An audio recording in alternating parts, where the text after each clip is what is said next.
I'm Max and this is Oki. We're currently in Costa Rica and we've been living full-time in our van for over a year now. We have really learned what works, what we would change, and just some insights all around to how to pack your camper van. When we first moved into the van, the biggest mistake we made was overpacking. Just because we had a little bit of extra shelf space, I decided to keep shoving it full of stuff.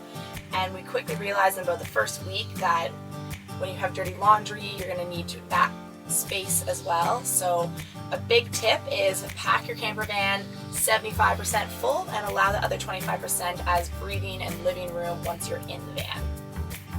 In the kitchen, what a big thing that I've seen some people do is they pack, 4 sets of bowls, 4 sets of plates and all the cutlery, and it's just not necessary if you're only a couple or a single person in the van. So we've gotten by in a whole year with only 2 bowls, we've got a couple of plates and just a minimal cutlery, and that definitely allows for you to be a little bit more organised and save a bit of space in the van. The first problem that we ran into with these is once we started going off smooth paved roads to these beautiful locations, the doors would swing open even though they're on little hitches right there to stay closed, just from the pressure of the stuff inside. So at first, our initial solution was to put lockers at the end of every shelf to stop the heavy objects from sliding forward and putting pressure on the door.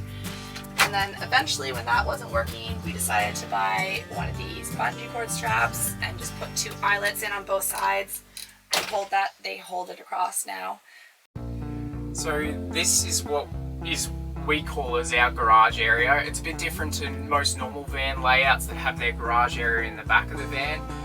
As I said before, we kind of put the things in here that we need to access less often. The great thing about it is a huge storage area. So under here we've got all different backpacks, we've got some spare parts for the van, sporting equipment, fins, snorkels, this is where we keep everything pretty much. We've also got access to our electrical system down here.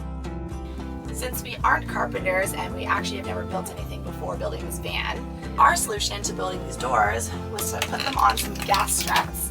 Now these gas struts work really well because they don't only just keep the door open when we need access to the inside, but the pressure that they have also keeps it closed really well, so anytime we go over bumpy roads, these doors never open. I really wanted to have my surfboards inside the van, and so we actually managed to put them standing upright like this, which I haven't seen really done anywhere else, but they've been like this for a year and they've survived really well, just held in place by a couple of bungee cords.